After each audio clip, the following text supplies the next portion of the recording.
पाकिस्तान में दहशतगर्दी और टारगेट किलिंग में भारत का घिनौना किरदार बेनकाब हो गया है। भारत की तरफ से पाकिस्तान में टारगेट किलिंग के लिए एक खुफिया नेटवर्क चलाया जा रहा था जो मुख्तलिफ लोगों की टारगेट किलिंग करता था। यह कहा जा रहा है अब भारतीय मीडिया की तरफ से कि हमारी एजेंसीज ने पाकिस्तान में घुसकर लश्कर का एक ऑपरेटिव जो है और कमांडर जो है वो मार दिया। उनको उन्होंने पाकिस्तान के अंदर अपने रॉ के एजेंट्स के थ्रू कत्ल करवाया। इंडिया के डिफेंस मिनिस्टर राजनाथ हैं, उन्होंने गार्डियन की स्टोरी के बाद ये कहा कि हाँ हमने मारा है, आइंदा भी हम मारेंगे, और वो बाज नहीं आ रहे, वो अपना काम कंटिन्यू रखे हुए हैं। उन्होंने जाके ये कहा था और इंग्लिश में ये बात की थी। सो मींस कि दुनिया सुन ले कि हम ये काम करेंगे पाकिस्तान के अंदर, और उन्होंने काम शुरू कर दिया है। देख लें आप, इंडियन डीप स्टेट के पास हर बंदे की प्रोफाइल मौजूद होती है जिनको उन्होंने कत्ल करना होता है। तो इस बंदे की प्रोफाइल उनके पास अच्छी भली मौजूद थी। सो कहा जाता है कि निजामानी ने 2-3 इंडिया के अंदर बड़े वाकयात करवाए जिसकी वजह से इंडियन डीप स्टेट उनको ढूंढ रही थी। इट मींस कि इंडिया के लोग पाकिस्तान के अंदर मौजूद हैं और वो कहते हैं कि हमें इस बंदे को हिट किया है। ये जो टारगेट किलर्स हैं इनको एक थर्ड कंट्री से इनको कंट्रोल किया जा रहा है और भारत की खुफिया एजेंसी अफगानिस्तान और पाकिस्तान के लोगों का इस्तेमाल करके इन आतंकियों को मरवा रही है। शायद ही कोई ऐसा देश होगा जो अपने दुश्मनों को नहीं मारेगा। इजराइल तो न जाने कितने देशों में घुसकर अपने दुश्मनों को मार आया है।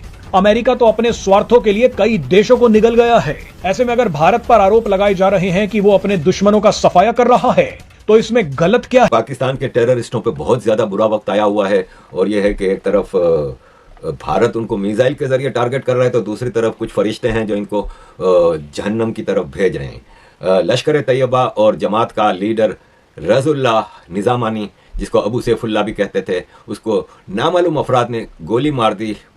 जो मैं इसी रज़ाउल्लाह निज़ामी का जिस तरीके से अभी सेलिब्रेशन शुरू हो जाएगी, होनी चाहिए, ठीक है, अल्टीमेटली इस पे तालियां बजनी चाहिए, इसके ऊपर कोई और ऑपरेशन बनाना चाहिए, होना चाहिए मेरे ख्याल में।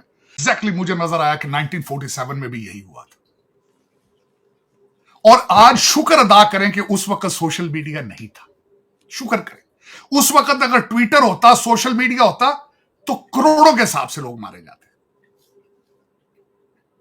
टीवी इतना जितना आज नया है, ये जिस तरह गले फाड़ फाड़ के मुझे गर्दन दे दो, मैं चीखें सुनना चाहता हूं। चीमा साहब, ये अगर उस वक्त होता 1947 में, खासकर जो हमारे दोस्त हैं कहते हैं राफेल त्यारा एक नहीं गिरा लेकिन पाकिस्तान के सारे एयरपोर्ट तबाह हो चुके। ये मेरे जो सारे मैं पढ़ता हूं, देखता हूं। आगे चलने वाली चीमा साहब बात ये है, इन्होंने लिस्ट बनाई थी कि ये हमारे टेररिस्ट जिनको मारना चाहिए। कोई मरा है उनमें से? कोई डिस्क्लोज करें, कोई नाम दे किसी को कि ये हमने ऑब्जेक्टिव अचीव कर लिया, ये मार लिए लोग, हमने ये मरे पड़े। अब वहां पे स्टोरियां बन रही हैं जी, इन्होंने फॉरेन मिनिस्टर ने पहले बता दिया था कि हम मारेंगे, आप पर्दा कर लें, हम मारेंगे। वो कहते हैं हम पर्दा नहीं करेंगे, हम मारेंगे आगे से। उन्होंने मारा। मैं हैरान था, खुदा, मैं यकीन करें हैरान होता।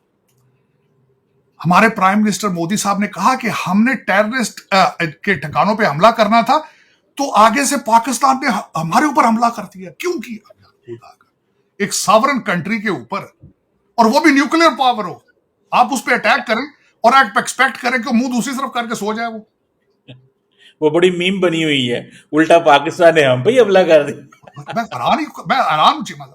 जय हिंद दोस्तों, नमस्कार दोस्तों। अभी भारत का ऑपरेशन सिंदूर रुका नहीं है। इस ऑपरेशन में भारतीय सेना ने पाकिस्तान में आतंकवादियों और पाकिस्तानी फौज को मिसाइलों से ठोका था, और अब अज्ञात बंदूकधारी पाकिस्तान में कहर बनकर टूट रहे हैं। अज्ञात बंदूकधारियों ने लश्कर के एक और आतंकवादी को ठोक दिया है। पाकिस्तानी कह रहे हैं कि रॉ का इतना बड़ा नेटवर्क पाकिस्तान में है और हमारी एजेंसियां क्या कर रही है, हम किसी भी तरह से भारत का सामना नहीं कर सकते हैं। उधर तालिबान, टीटीपी और BLA हमारे सैनिकों को मार रहे हैं, और इधर अज्ञात बंदूकधारी रुकने का नाम नहीं ले रहे हैं। अगर तो पहले वाले हालात रहते तो हमने मुकम्मल खामोशी रखनी थी। जैसे 2 दर्जन से ज्यादा पाकिस्तानियों को कत्ल करवाया गया, उसके बाद जाफर एक्सप्रेस के बाद जो दहशतगर्दी हुई, सब कुछ आपके सामने है। लेकिन ना हमारे DG ISPR कभी बोले, ना हमारे आर्मी चीफ बोले, ना हमारा इंटीरियर मिनिस्टर हमारे बोले, ना हमारे डिफेंस मिनिस्टर बोले, ना हमारे फॉरेन मिनिस्टर बोले, ना हमारा फॉरेन ऑफिस बोला, ना ही हमारा प्राइम मिनिस्टर साहब बोले। कोई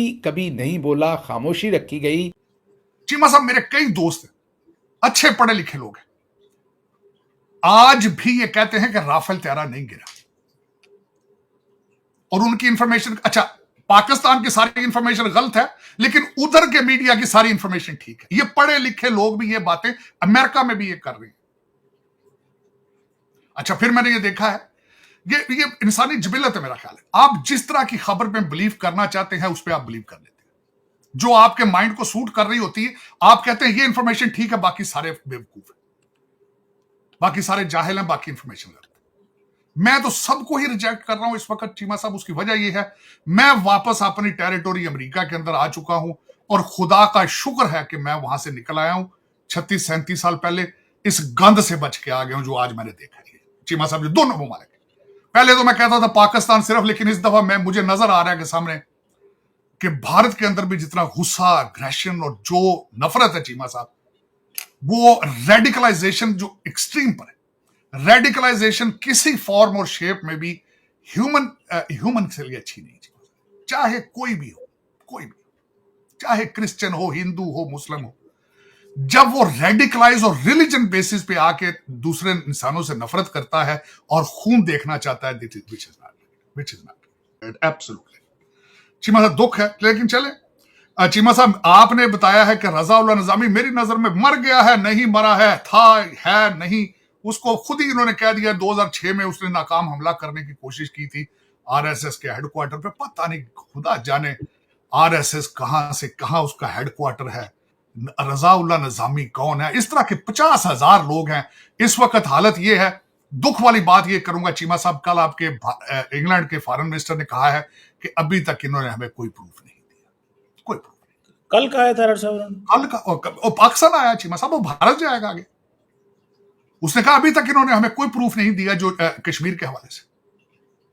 चीमा साहब दूसरी एक बात यह है, कल आपके एक जामी साहब हैं, एक आपके एंकर हैं, उन्होंने जाके जहां जहां इन्होंने बम मारे वहां से उसने प्रोग्राम किया। उसने कहा जाके देखो यार, ये देखो सारी जगह ये टेररिस्ट कोई दिखा दें बाढ़ किसी भी। अच्छा, मैं छोड़ दें उस बात, बड़ी खूबसूरत जंग हुई।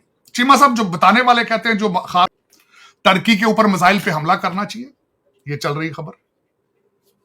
आजरबाईजान के ऊपर हमला करना चाहिए, बांग्लादेश को उड़ा के रख देना चाहिए, नेपाल और बर्मा को खत्म कर देंगे। और फिर मुलाकातें किनसे हो रही हैं? अफगानियों से हो रही हैं, तालिबान से हो रही हैं, टीटीपी से बातें हो रही हैं, तालिबान ईरान को भी फोन किया, ईरान को भी आज फोन किया, कहते चाबहार पोर्ट एक्टिव करें। एकदम प्रेशर ले गए हैं तार साहब, ये जयशंकर साहब और दोवल साहब। कोई ऐसी बात क्या बराबर करें? इनमें अगर अच्छाई नजर आ रही है, कौम इनकी, अगर इससे India can more become prosperous और स्ट्रॉन्गर, प्लीज डू। भिखारी पाकिस्तान जो आईएमएफ के टुकड़ों पर पल रहा है, आने वाले समय में भूखा और प्यासा मरने वाला है, क्योंकि अब भारत तो पाकिस्तान का पानी रोकेगा ही। अफगानिस्तान में तालिबान की सरकार भी ऐसा ही कारनामा करने जा रही है। दोस्तों, भारत पहले ही अफगानिस्तान में एक डैम बना चुका है और अब भारत तालिबान के साथ मिलकर अफगानिस्तान में दूसरा डैम भी बना सकता है। भारत भी पाकिस्तान जाने वाले पानी का रुख मोड़ने वाला है। अब यही काम तालिबान भी करेगा। पिछले दिनों भारत के विदेश मंत्री एस जयशंकर ने तालिबान के विदेश मंत्री से फोन पर बातचीत की है और इससे पाकिस्तानियों के कान खड़े हो गए हैं। पाकिस्तानी कह रहे हैं कि जिस तालिबान को हमने बनाया, आज वो हमारे दुश्मन के साथ हाथ मिला बैठा है और हमारे खिलाफ साजिशें कर रहा है। ये हमारी नाकाम फॉरेन पॉलिसी का नतीजा है। दोस्तों, अब भारत अफगानिस्तान मिलकर पाकिस्तान को रगड़ने वाले हैं। इससे पाकिस्तान में खौफ का माहौल है कि अब पाकिस्तान का क्या होगा। दोस्तों, भारत अफगानिस्तान के सुधरते रिश्तों पर पाकिस्तानी किस तरह विलाप कर रहे हैं, इस वीडियो में देखते हैं। और पाकिस्तान की इस स्थिति पर आपकी क्या राय है, कमेंट करके जरूर बताएं।